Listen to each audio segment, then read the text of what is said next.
The knock came just as the sun slipped behind the western ridge. It wasn't loud. It wasn't desperate. It was barely strong enough to carry through the thick wooden door of the farmhouse. Elias Rowan had just set a loaf of bread on the table to cool when he heard it. He paused, listening. The wind had picked up over the fields, rattling dry corn stalks against one another like distant whispers. The knock came again. Soft, careful, not the pounding of a drunk laborer, not the firm rhythm of the mayor, not the quick tap of a child playing games. Elias wiped flour from his hands and walked to the door. When he opened it, he expected to see a neighbor. Instead, he saw Green. A small figure stood at the edge of the porch, thin, trembling slightly, hood pulled low. Her skin caught the fading light in muted olive tones. One tusk was chipped. Dirt streaked her cheeks. Her boots were too large for her feet. An orc girl. Not a warrior. Not armored. A child. For a long moment, neither of them spoke. Elias's jaw tightened instinctively. The war had ended 3 winters ago, but memory had not. He had seen green skin across battlefields. He had buried friends with it in their wounds. The girl did not meet his eyes at first. She stared at the bread on the table behind him. Then she swallowed and lifted her gaze just enough to speak. Bread, she whispered. The word wasn't a demand. It wasn't an order. It was a plea so small it nearly disappeared into the wind. Elias studied her more carefully. Bruises darkened her forearms. Not fresh, but not old either. One wrist carried a rope burn. Her fingers were raw at the knuckles, as if she had been walking for days without gloves. She did not step forward. She did not raise her voice. She simply stood there, as if ready to be chased away. "Where are your people?" Elias asked. She shook her head once. "Gone." "Gone where?" Another small shake. Either she didn't know, or she wouldn't say. The wind gusted harder, pushing her slightly off balance. She caught herself, but her hand trembled visibly. Elias glanced over his shoulder at the loaf on the table, then back at her. "You alone?" A pause. "Yes." He hesitated. He knew what would happen if the village saw her here. Whispers would spread faster than fire in dry hay. He had no wife to argue with him, no children to consider. Just empty chairs, and a door between warmth and cold. "You can't stay long," he said finally. Her shoulders stiffened slightly, bracing for refusal. He stepped aside. "Come in." She didn't move, as if she hadn't heard correctly. "I said come in," he repeated, quieter this time. Slowly, cautiously, she stepped over the threshold. Her eyes scanned the room quickly. Corners, windows, exits, not like a thief. Like someone used to running. Elias closed the door behind her, shutting out the wind. The kitchen felt smaller suddenly. He cut a thick slice of bread and placed it on the table. She didn't grab it. She waited. "For you," he said. She approached slowly, as if expecting the offer to vanish. When she finally picked up the bread, she didn't devour it immediately. She held it in both hands first, feeling its weight. Then she took a bite and closed her eyes, not in greed, in relief. Elias poured water into a cup and slid it toward her. She nodded once in thanks, but didn't speak. "You got a name?" he asked. A pause. "Mara." He nodded. "I'm Elias." She glanced up briefly, measuring him. Not trusting, but not afraid either. Outside, a pair of passing villagers slowed near the fence. Elias noticed the silhouettes through the window. They had seen. The whispers would start before morning. Mara finished the slice and looked at the remaining loaf. She didn't reach for more. "Eat," Elias said. She hesitated. "You'll want it later." "I have flour," he replied. She studied him for a long moment. "You shouldn't," she said quietly. "Shouldn't what?" "Help." He leaned back in his chair. "Why not?" Her fingers tightened slightly around the bread. "Because they won't like it." Elias glanced toward the window again. He knew she was right. But he looked back at the girl instead, at the bruises, the rope burn, the exhaustion barely held together by stubborn will. "You didn't ask them," he said. She shook her head. "I asked you." The simplicity of that landed somewhere deeper than he expected. He broke another slice from the loaf and set it beside her. "Then I'll answer." Outside, the last light faded. Inside, a starving orc girl sat at a human farmer's table. And somewhere beyond the darkening fields, the village had already begun to watch. Mara did not rush the second slice of bread. She ate it slowly, as if afraid the act itself might be taken away. Elias noticed the way she kept glancing toward the door between bites. Not because she expected him to throw her out, but because she expected someone else to burst in. You don't have to hurry, he said quietly. She swallowed before answering. I'm not. The lie was gentle. He cut cheese from the small wheel on the counter and added it to her plate. She stared at it, uncertain. It's not poisoned, he said dryly. Her eyes flicked up sharply, then away again. I know, she murmured. She did not know. She hoped. Elias poured stew from the pot still warm over the hearth. He placed the bowl in front of her, along with a spoon. This time, when she looked at him, confusion mixed with something closer to disbelief. For me? She asked. For you. I asked for bread. I know. The spoon trembled slightly in her hand before she dipped it into the stew. The first bite made her shoulders sag faintly, tension releasing in places she had probably forgotten existed. Outside, footsteps crunched slowly along the dirt road. Elias heard them too. He didn't turn his head. Mara did. Through the window, two figures paused deliberately near the fence, neighbors on their evening walk, pretending not to stare. They stared. Mara lowered her spoon. I can leave, she said softly. You just got here. They saw. I know. She watched him carefully, searching for the moment he would change his mind. It didn't come. Instead, he reached across the table and tore another piece of bread, placing it beside her bowl. Eat while it's warm. The figures outside lingered long enough to make sure the sight was clear, a green-skinned girl sitting at Elias Rowan's table. Then they moved on. The stew bowl emptied faster after that. Hunger always wins over dignity eventually. When she finished, she sat back, almost startled by the fullness settling in her stomach. I don't have coin, she said quietly. I didn't ask. I can work. I believe that. She frowned faintly. You don't know me. No, he agreed. But I know hungry. That silenced her. He cleared his throat. You can wash up by the basin. She hesitated again, unfamiliar with instruction that wasn't barked. Then she stood and moved carefully to the water basin near the wall. As she rolled her sleeves higher, Elias saw more of the bruising, layered, yellowing at the edges. Not from one fall, from repeated force. Who did that? He asked. Her hands stilled in the water. No one, she replied automatically. He didn't push. She scrubbed dirt from her face and arms in silence. The water turned murky quickly. She didn't seem embarrassed by the grime, only by being seen. When she finished, she dried her hands on a cloth he offered. Thank you, she said again, more firmly this time. For what? For not throwing. He met her eyes. That common. She didn't answer. The wind rattled the shutters again, harder now. Night had settled fully across the valley. Lanterns flickered in neighboring homes. Voices carried faintly from the road. They'll come, she said quietly. Who? The ones who saw. He leaned back in his chair. Let them. Her eyes widened slightly. You're not afraid? Yes, he said honestly. She studied him for a long moment. Then why? He considered that. Because the question deserved more than impulse. Because a child asked for bread, he said finally. And I had it. She blinked once, as if the logic was foreign. The knock came before either of them could say more. This one was louder. Firm. Deliberate. Mara froze. Elias stood slowly. He didn't look at her, but he spoke just loud enough for her to hear. You sit. The knock came again. Elias crossed the room and opened the door. 3 villagers stood on the porch, the baker, the miller's wife, and a young man with crossed arms and narrowed eyes. We saw. The baker said without greeting. I figured, Elias replied. You're feeding it? Her, Elias corrected. The young man's gaze flicked past him into the house. She scouting, he asked. She eating. The miller's wife folded her arms tighter. You know what this looks like? Yes. And you don't care? Elias met each of their eyes in turn. I care. Then send her out. He didn't move. No. The wind whipped harder between them.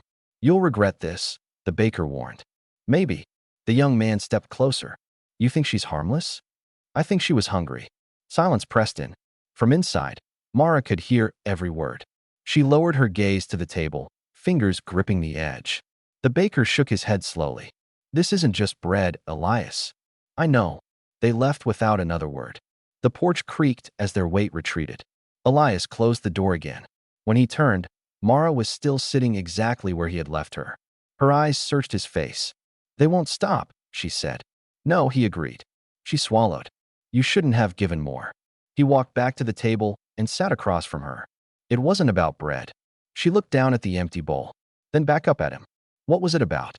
Elias didn't answer right away. Because outside, in the darkening village, whispers were already spreading. The whispers reached the mayor before the night was half over. By morning, the entire village knew that Elias Rowan had not only given an orc girl bread, he had seated her at his table. That detail mattered more than the food. Bread could be charity. A chair was acceptance. Mara woke at first light on the small cot Elias had set near the hearth. She hadn't meant to sleep.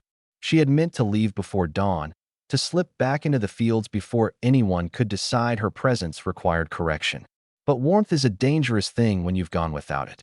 She opened her eyes to the smell of fresh dough baking. For a moment, she didn't remember where she was. Then she saw the wooden beams, the clay stove, the folded blanket placed carefully over her shoulders sometime in the night. She sat up abruptly. "You're awake," Elias said from the table, not looking surprised. "I should go," she replied immediately. "Why?" "Before they come." "They're already coming." The knock proved him right. Not hesitant this time. Not curious. Authoritative. Elias wiped his hands and walked to the door. When he opened it, the mayor stood there, flanked by the baker and the same young man from the previous night. The mayor's expression was tight, with contained irritation. "Morning," Elias said calmly. "Is she still here?" the mayor asked. "Yes." "Bring her out." Elias didn't move aside. "She's not livestock." The mayor's eyes hardened. "This is not a debate, Elias." "Seems like one." The baker leaned forward slightly, trying to peer past him. "She needs to leave," he snapped. "Before this turns worse." Elias folded his arms. "Worse than what?" "Worse than divided," the mayor answered sharply.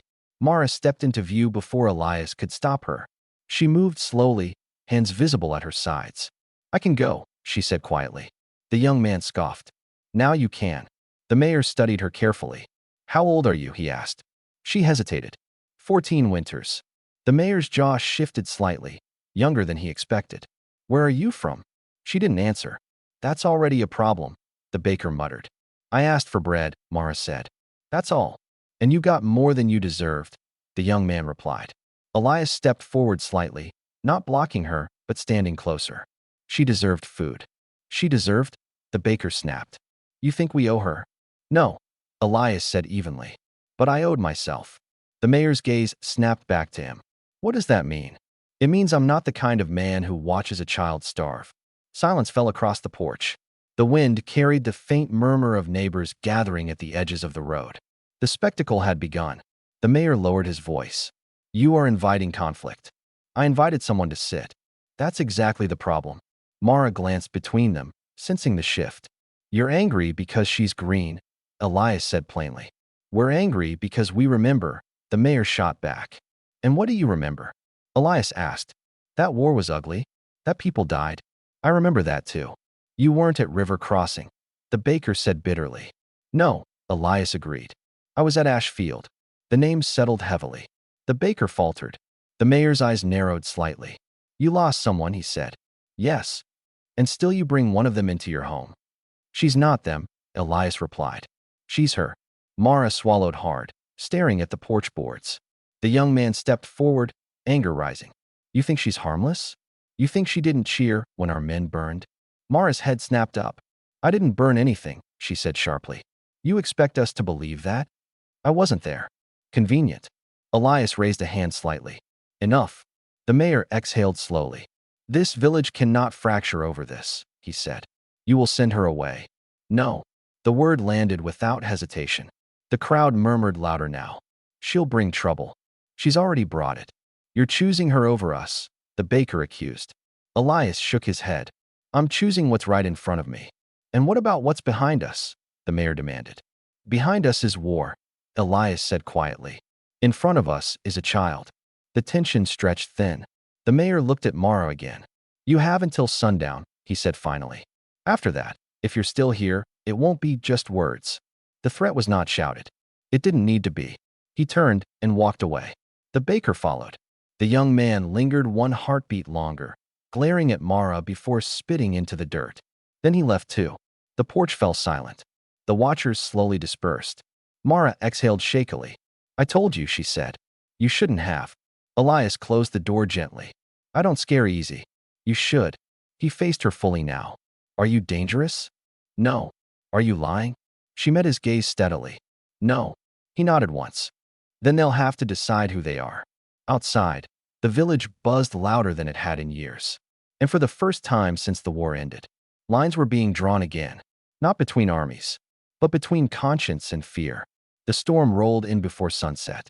Dark clouds swallowed the western ridge, and wind bent the wheat low enough to whisper against itself. By dusk, the first cold drops struck the farmhouse roof in scattered rhythm, and within minutes the sky opened fully. Thunder shook the valley. Mara stood near the doorway, watching the rain flood the yard. I should leave before dark, she said quietly. You'd drown before the road, Elias replied. I've walked through worse. Not tonight. Lightning cracked close enough to rattle the shutters. She flinched, not at the sound, but at something inside it. Elias noticed. You're not afraid of rain, he said. No. Then what? She didn't answer. The wind howled through the cracks in the wood. Elias secured the shutters, reinforcing them with an extra bar. The storm was fierce, but it wasn't what unsettled the air inside the house. It was waiting for what the village might do next. By full dark, the rain was relentless. The road had turned to mud. No one would be coming tonight. For now, Elias added more wood to the hearth and set another blanket near Mara's cot. You can stay, he said. She sat stiffly, hands clasped together. You don't know what follows me. Then tell me. Thunder rolled again. She shook her head once. You won't like it. I don't have to. Silence stretched between them, broken only by the storm. Hours passed. The fire dimmed low. Elias dozed in his chair. Mara didn't. When the lightning struck close enough to shake the windows, she jerked upright with a sharp gasp. Stop, she whispered hoarsely. Please. Her hands were clenched in the blanket, breath uneven. Elias was on his feet instantly. Mara. She wasn't seeing him. She was somewhere else. No fire, not again. Her voice cracked on the last word. Elias knelt beside her, careful not to grab too quickly. You're here, he said firmly. You're safe. Her eyes snapped open, wide, unfocused, then slowly steadied. The storm outside roared. But the terror in her face had nothing to do with rain. It wasn't rain, she whispered. What wasn't? That night. He waited. She swallowed. They burned the storehouses first. His chest tightened slightly. Who? She stared into the firelight, not at him. The warband. Her voice was flat. I wasn't a soldier. I didn't think you were. I carried grain, she continued quietly. Fetched water. Cleaned armor. Because you wanted to? A faint, bitter laugh escaped her. No. The lightning flashed again. She flinched. They said it would teach the humans a lesson. Elias didn't interrupt. I heard screaming from the barns, she said. Not soldiers. Families. Her fingers trembled. I tried to untie a horse so it wouldn't burn. And they saw. Her jaw tightened. They beat me for it. Elias's gaze dropped briefly to the bruises he had noticed before. That's when you ran, he said. Yes. How far? Far enough that they stopped chasing. The storm pounded the roof harder. He felt anger rise. Not at her, but at something older, something larger. You weren't part of it, he said quietly. I was there. That's not the same. She shook her head. It doesn't matter to them. Maybe not. Thunder cracked again, and she instinctively reached out, gripping his sleeve without thinking. He didn't pull away. I don't want to burn, she whispered. You won't. You don't know that. No, he admitted. But I know this house. The words settled into the room like something solid. Outside, the storm raged. Inside, a truth had shifted shape. Mara wasn't just hungry. She wasn't just lost. She was running from her own kind. Elias sat back slowly. If they come looking, he said carefully, is it because you escaped? Yes. Or because you saw something? Her silence answered him. The storm began to ease slightly. Rain softened from pounding to steady rhythm. You can leave at dawn, she said quietly. I know. They'll bring trouble. Maybe. She finally released his sleeve. You don't owe me this. He looked at the fire. I didn't bring you in because I owe you. Then why? He met her gaze. Because you knocked. The simplicity of it seemed to confuse her more than anything else. Outside, the last of the thunder rolled away into the hills. Inside, the storm that mattered had already passed. And Elias knew something now he hadn't before. The village wasn't the only thing she was running from. And if those who branded her came searching, bread would be the smallest thing he'd have to offer. Morning arrived heavy and gray. the storm leaving behind a silence thicker than the night before. The fields were soaked, furrows overflowing with water that reflected the low clouds like dull mirrors. Elias stepped outside briefly to assess the damage. A broken fence post, scattered tools, nothing he couldn't repair. Inside, Mara stood near the hearth, arms wrapped tightly around herself. "You should check your shoulder," Elias said gently. She stiffened. "It's fine. It wasn't fine last night.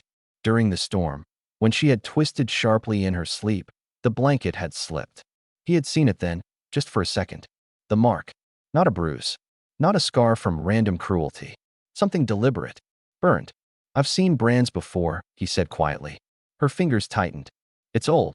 That doesn't mean it healed right." She hesitated a long time before finally turning away from him and loosening the ties of her worn tunic. Slowly, carefully, she pulled the fabric down just enough to expose her upper back. Elias had expected brutality. He had not expected precision. The brand was a symbol, circular, with jagged lines radiating outward like broken sun rays. It was scarred deep into her green skin, the edges uneven where healing had pulled tight. It wasn't a soldier's insignia.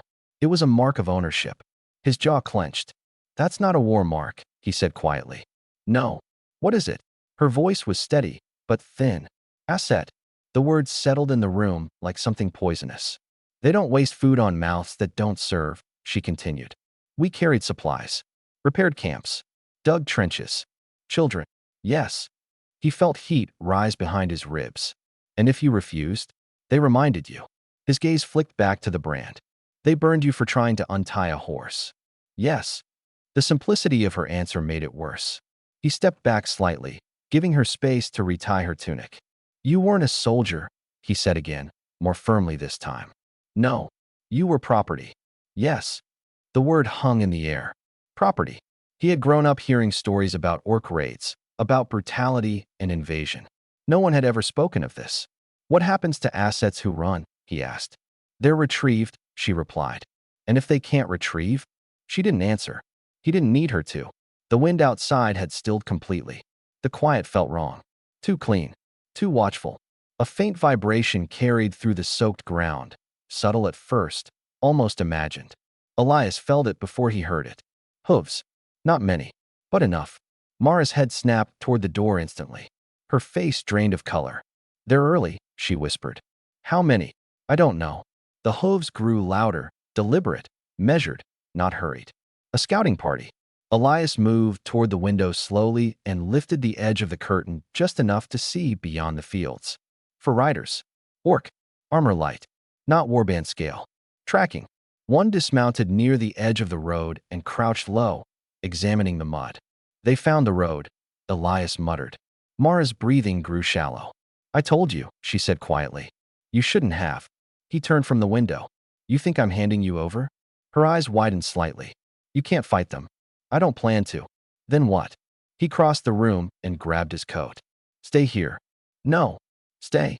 The knock on the door came before he reached it. Firm. Controlled. Not violent. Yet. Elias opened the door slowly. The tallest of the four stood at the porch steps. His skin darker than Mara's, armor etched with faint clan markings. His eyes scanned Elias first, then the interior of the house. "We track missing asset," he said in broken common. Elias leaned casually against the frame. "Lost something." The orc's gaze hardened slightly. "Small. Female. Branded." Elias didn't blink. "No orcs here." The riders studied him carefully. "You alone?" "Yes." A pause. The other riders shifted slightly in their saddles. "We follow scent," the leader said. "Fresh." "Storm washed everything," Elias replied evenly. The orc's gaze moved past him again. Mara stood out of sight, barely breathing. The rider stepped closer to the porch. "If found hiding asset," he said quietly, "we take both." Elias held his gaze. "Not today." A long silence stretched between them. Then the orc gave a short nod to his men. They did not push past him. They did not draw weapons. But they did not look convinced either. "We search valley," the leader said. "Return by dusk." Then they turned their horses and rode back toward the main road. Elias closed the door slowly. Mara stepped into view. "They'll be back," she whispered. "I know. You should have let me leave last night."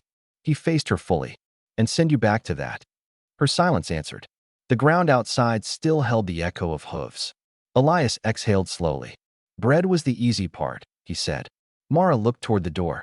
What will you offer when they come back? He didn't answer right away. Because this time, bread wouldn't be enough. The valley did not stay quiet for long.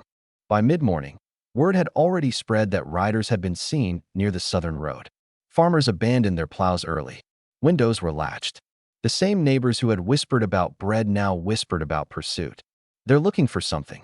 For someone. For her. Mara stood near the back wall of the farmhouse, shoulders rigid, listening to every distant sound as if it might split the air. They'll question the village, she said quietly. They won't stop at you. Elias pulled his boots on with steady hands. Let them question. You don't understand, she pressed. If they suspect you're hiding me, they won't ask twice. He met her eyes. I know the type. She hesitated. Not this type. A low horn echoed faintly across the valley. Not the deep war call of a full horde. A signal. Calling. The riders had returned. Elias stepped outside before she could stop him. This time, they weren't alone. 8 mounted orcs stood at the edge of his field, armor darker than the first 4. Behind them, 2-foot soldiers led horses carrying rope and shackles. Shackles. Mara saw them through the window. Her breath hitched. They brought iron, she whispered. Elias walked halfway down the path toward them and stopped. You search fast, he called evenly. The leader from before dismounted again. Asset near, he said. We smell fear. Elias crossed his arms. Plenty of that in this valley. The orc's gaze hardened. You lie? About what? Girl.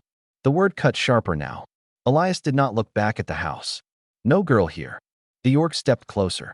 If found hiding Asset, we burn. The threat was not loud. It didn't need to be.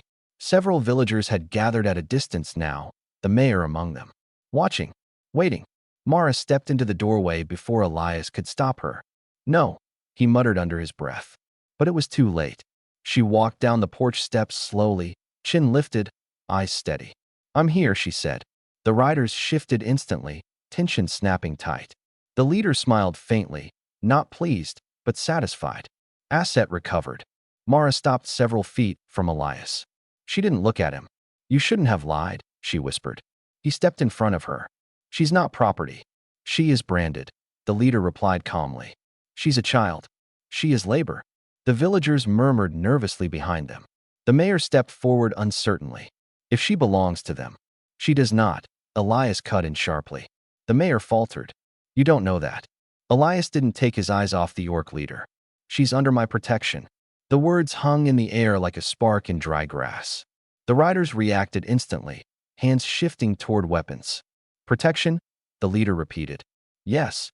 The orc's gaze flicked toward the villagers. You defend her? No one answered. Silence. Mara felt it too. The hesitation. The space where fear and conscience battled. She saved your boy. Elias called out suddenly, not looking back. The word struck. The mother of the poisoned child stepped forward involuntarily. She did, she said, voice shaking. The riders glanced at her briefly. She saved him, she repeated, louder this time. The old man whose knee she had treated moved beside her. And mine. More villagers shifted uncertainly. Not brave, not bold, but no longer invisible. The leader's expression darkened.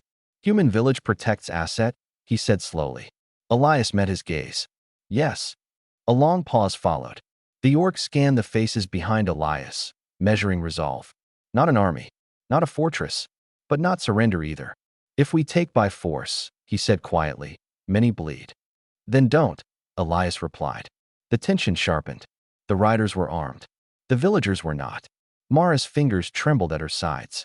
This isn't worth it, she whispered to Elias. It is, he said. The leader studied him for another long moment.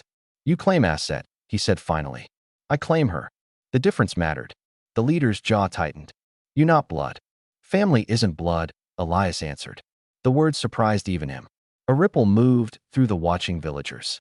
The leader mounted his horse slowly. This not finished, he said. We return with more. And we'll be here, Elias replied. The riders turned, hooves crushing the wet earth as they withdrew toward the ridge. No attack. No fire. Not today. But the promise lingered in the air. Mara exhaled shakily. They'll come back, she said. Yes. With more. Yes. She looked at the villagers, at the mother, the old man, the uncertain faces that had once thrown stones. They'll burn everything, she whispered. The mayor swallowed hard. Will they? He asked Elias. Elias didn't answer immediately. He looked at the ground where hooves had carved deep tracks, then at the people behind him. That depends, he said quietly, on whether we stand alone. And for the first time, the question wasn't about bread. It was about choice.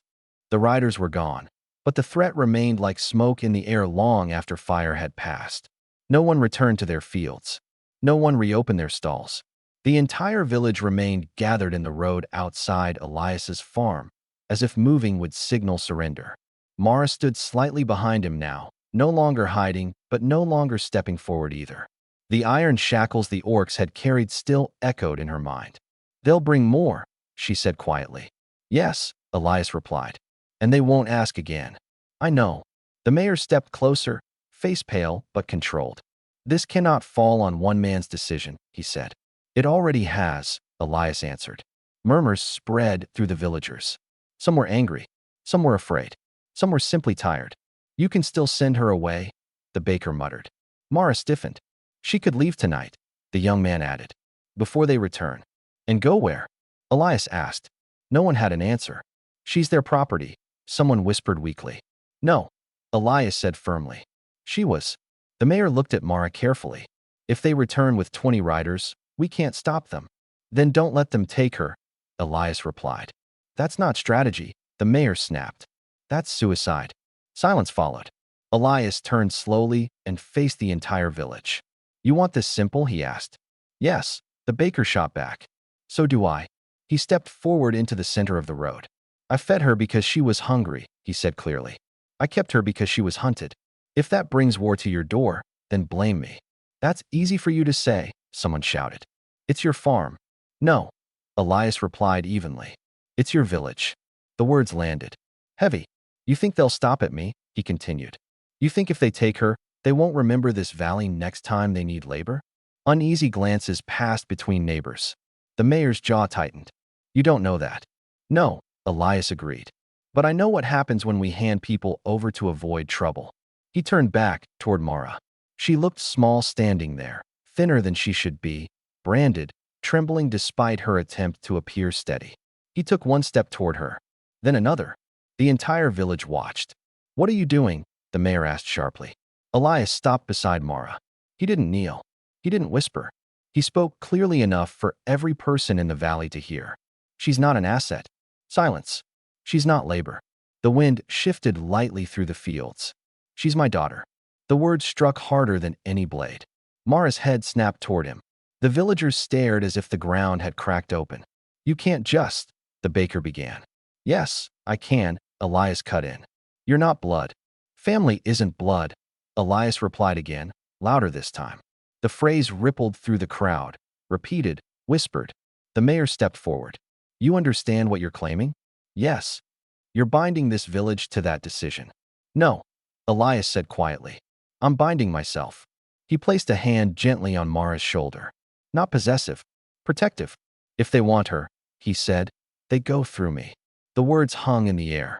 The young man who had thrown stones earlier stepped forward slightly, uncertain.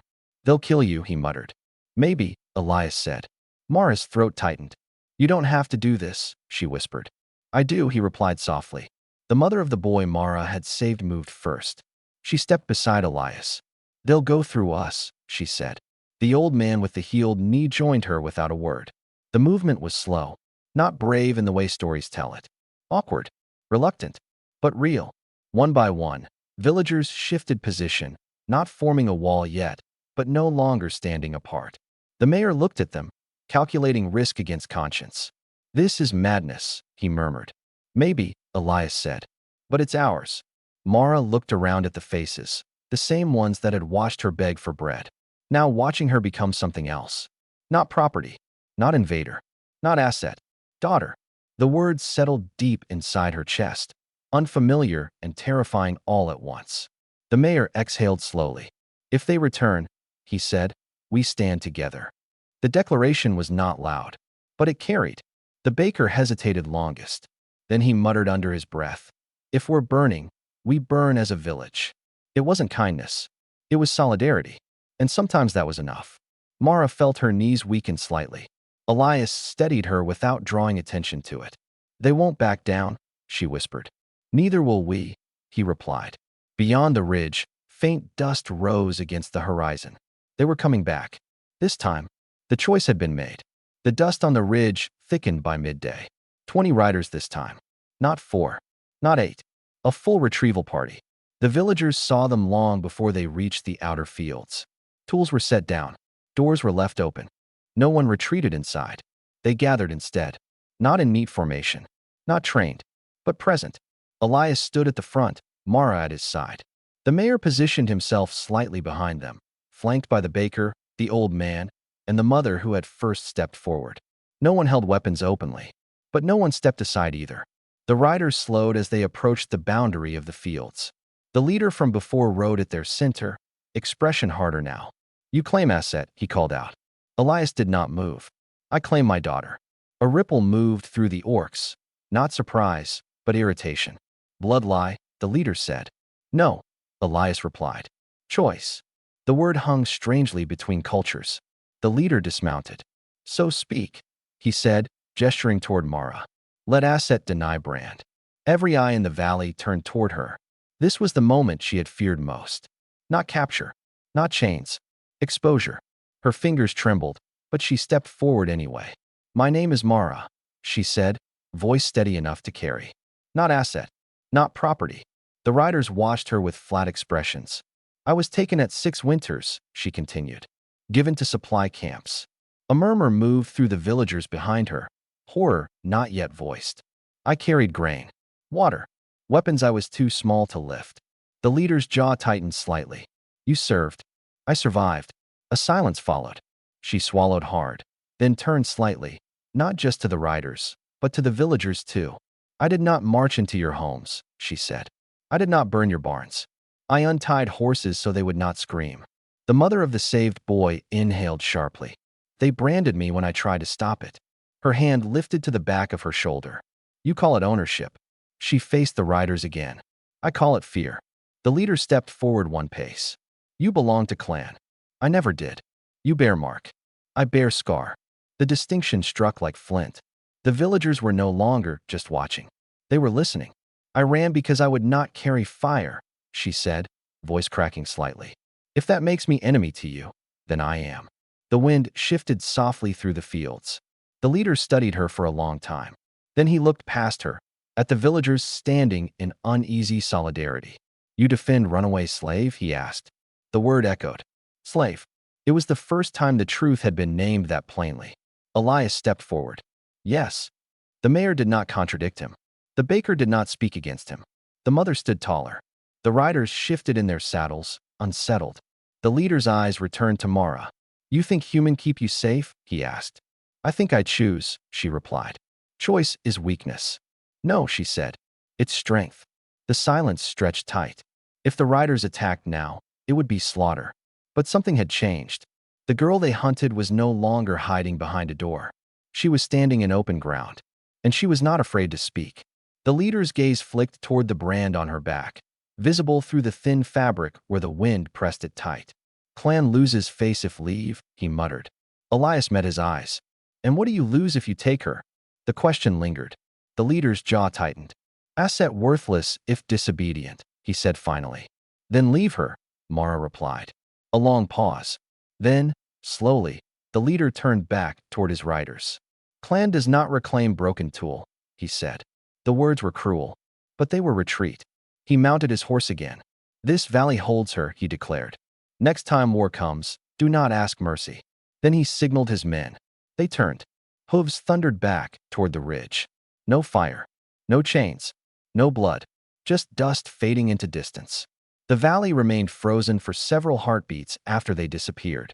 Then the baker exhaled loudly. They're gone. The mother began to cry softly, not from fear, but from release. Mara stood motionless. It was over. For now. Elias stepped beside her. You did that, he said quietly. She shook her head faintly. They chose. Yes, he replied. Because you spoke. Behind them, the village shifted, not triumphantly, not boldly, but changed. They had hurt her. Not as symbol, not as enemy, as a girl. And once someone has heard a voice instead of a story, it becomes very hard to silence it again. The dust from the retreating riders had barely settled when the weight of what had happened truly sank in. They had stood against a war party and lived. No cheers rose from the valley. No one celebrated. Relief in places like this was quiet, wary, almost suspicious of itself. They'll remember, the mayor said finally, voice low. Even if they called her worthless. Elias nodded. Yes. The word worthless still hung in the air like something sour. Mara stood very still, eyes fixed on the ridge where the riders had vanished. They won't forget the valley, she murmured. Or the defiance. Let them remember, the baker said gruffly. We remember too. It was the first time he had spoken without accusation. That mattered. The villagers slowly began dispersing, not out of fear now, but out of exhaustion. The tension had drained them more thoroughly than any storm. But something else lingered. A line had been drawn. Not in ink. Not in blood. In choice. Later that afternoon, as Elias repaired the fence trampled by horses, the young man who had once thrown stones approached hesitantly. He stood awkwardly near the gate. Need help? He muttered. Elias glanced at him. You sure? A shrug. They'll come again someday. Yes. And if they do. He didn't finish. Elias handed him a hammer. Then we'll need stronger fences. The young man nodded and began driving nails without another word. Mara watched from near the barn, uncertain whether to approach. She wasn't sure how to exist now. Not hunted. Not hidden. Not exactly accepted either. Just present. The mother of the boy she had saved approached her slowly. You stood taller than most men today, she said softly. Mara shook her head. I was shaking. So were we. The woman smiled faintly. My son asked if you're really his sister now. Mara blinked. What did you tell him? That family isn't blood. The phrase settled deeper this time. Not just Elias's words. The village's. By sunset, a small but visible shift had taken root. The old man with the healed knee brought a sack of seed grain to Elias's porch. For winter, he said simply. The baker delivered 2 fresh loaves without comment. Even the mayor lingered a moment longer than necessary when passing by, gazed thoughtful rather than critical. As dusk settled, Mara stood near the road where she had once knocked for bread. The dirt still held faint impressions of hooves. She crouched and pressed her palm against the earth. They called me broken, she said quietly as Elias joined her. Are you? He asked. She considered that. No. He nodded once. Then they were wrong. The wind moved gently through the valley now. No storm, no tension. Just open air. Why did they leave? She asked. Elias looked toward the darkening ridge. Because they expected fear. And we gave them resistance. She studied him. You gave them defiance. We, he corrected. She hesitated. I almost stepped forward. You did. No, she said softly. When they said I was worthless, I almost stepped toward them. His jaw tightened. I know. She looked up at him. Why didn't you let me? Because that's what they wanted. Silence settled between them. The village lanterns flickered on one by one. Children laughed faintly near the well. The sound startled her at first. Laughter in the same place where she had once stood alone. I don't know how to be this, she admitted. Be what? Safe. Elias leaned against the fence post. You learn. She nodded slowly. The line in the dirt that had once separated her from the village had not vanished. But it had shifted. It was no longer between her and them. It was between what they had been and what they had chosen to become. And that kind of line is harder to cross backward than forward. Summer came slowly to the valley, and with it came something no one spoke about directly. Ease. Not complete trust. Not erased memory. But ease. The fields that had once trembled beneath hooves now carried rows of wheat bending gold in the wind. The fence Elias had rebuilt stood stronger than before, reinforced not just with wood, but with hands that had chosen to help. Mara no longer slept near the hearth as a guest. She had a room now. Small. Simple. Hers.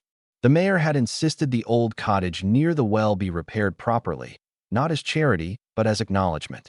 It had taken 3 afternoons and more than one awkward conversation, but the roof no longer leaked and the door no longer stuck.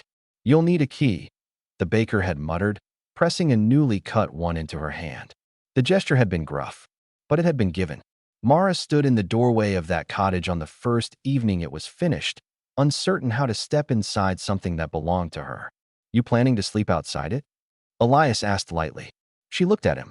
It feels strange. Good strange. Yes. He nodded. That's called staying. The words settled in her chest differently than Asset ever had. Staying. The valley adjusted around her presence not through grand speeches, but through repetition. She helped in the fields when needed. She mended a broken wagon wheel with careful precision. She treated scrapes and fevers without being asked twice. Children stopped staring. They started asking questions instead. Why is your hair darker than the others? Do orcs swim? Can you lift me? She answered what she could. She laughed when she didn't know. The young man who had once thrown stones now worked beside Elias regularly. He never apologized directly, but he no longer avoided her gaze. One afternoon, he handed her a hammer without comment when she reached for one. It was enough. The brand on her back did not fade, but it stopped defining her. One evening near harvest, as the sky burned orange across the fields, a small knock sounded at the cottage door. Mara froze for half a heartbeat. The sound echoed memory. She crossed the room slowly and opened it. A traveler stood there, human, thin, dust-covered, eyes wary. I was told this valley shares bread, he said cautiously. Mara studied him. She saw what Elias must have seen that first night. Hunger, fear, exhaustion. She stepped aside. Come in. He hesitated. I don't have coin. You don't need it. She led him to the small table inside. The bread on it was fresh. She cut a thick slice and placed it before him. He stared at it like something unreal. Why? He asked quietly. She thought about that. Because once, she had stood on the other side of a door. Because someone had answered. Because you knocked, she said. Outside, Elias leaned against the fence post and watched through the window, just as others had once watched him. The difference was in the stillness. No whispers now. No outrage. Just a valley that had chosen, quietly and stubbornly, to be better than its fear. The mayor passed by slowly and paused. She'll do fine, he murmured. Elias nodded. She already is. Inside the cottage, Mara sat across from the traveler, listening as he ate, speaking softly when he asked her name. Not Asset. Not Runaway. Mara Rowan. The name still felt new, but it fit. The war had ended long before she knocked on that door. What had lingered was something colder. That ended the night bread was offered, and something unexpected came with it. Not charity, not pity, a home, and in a valley once defined by memory. Green became just another color in the fields.